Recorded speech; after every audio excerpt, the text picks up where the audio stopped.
Hi everyone, Comic Reviewer here. This time reviewing on Ballerina, or Leap, but I'm going to put it as two versions, film review. Now, Ballerina is an interesting film. It's one of those never give up on your dreams sort of films. The premise of the film is about Felicia, who is a young orphan living in an orphanage, who has dreams of becoming a ballerina. Now, her friend Victor, voiced by the guy who played Harry Osborn in Amazing Spider-Man 2, helped her escape the orphanage to go for her dream to become a ballerina.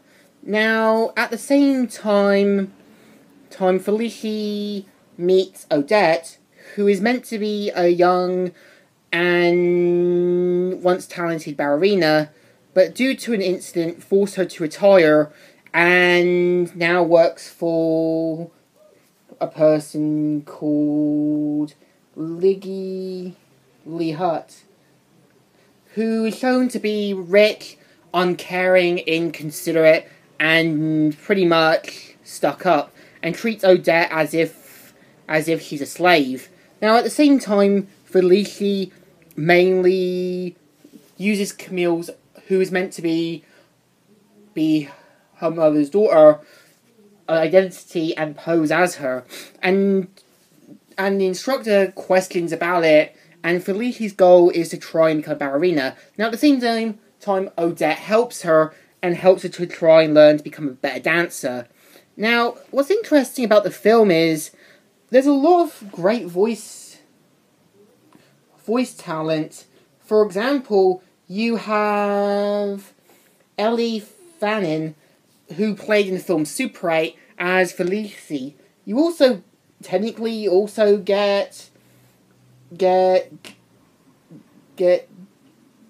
Dane DeHaan, who played mainly Harry Osborn in Amazing Spider-Man 2 as Victor. Now, Victor's character is that he's meant to be a young, promising inventor, but yet has some really bad ideas. For example, when he makes a pair of wings, he calls them chicken wings, despite chickens can't fly. I would have called them bird wings or just wings for short. And he seems to have a speech problem and so on. What's interesting is that Camille, who is meant to be a character in the film, she's going to be bratty, evil, and at the same time inconsiderate. What's interesting is that her character is based a little bit on Chloe Bourgeois from Miraculous Ladybug. Why? Both are meant to be bratty. Both come from rich families. Well, what's interesting is that, Camille does go through a bit of a redemption story, and in the end does congratulate Felicia for a job well done. Chloe is going through a bit of a redemption story in Miraculous Ladybug, so I do believe somewhere they both are almost exactly the same. Now, what's also interesting as well is that at the end, the film kind of does, and technically does feel like they wrap things up a little too or less perfectly. There's so many questions left unanswered.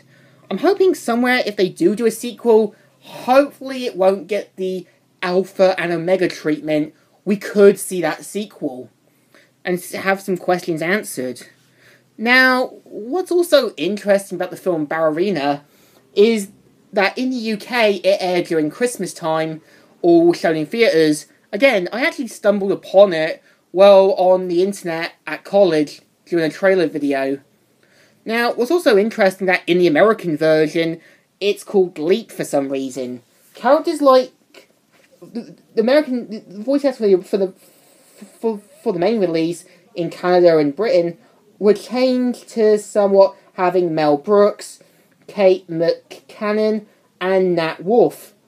It's kind of like my theory that this may have been done to try and add in American actors, which kind of feels like it's got the Dougals treatment for some reason. Now, what do I think of Ballerina? It's definitely a good film, and the ending does feel like it wraps things up less perfectly. I hope somewhere we do see a sequel, and it hopefully won't get the Alpha and Omega treatment. So I give this a good thumbs up. It's still good, still alright, but still it kind of feels like it wraps things up too less perfectly. So, Comic Reviewer here, signing out.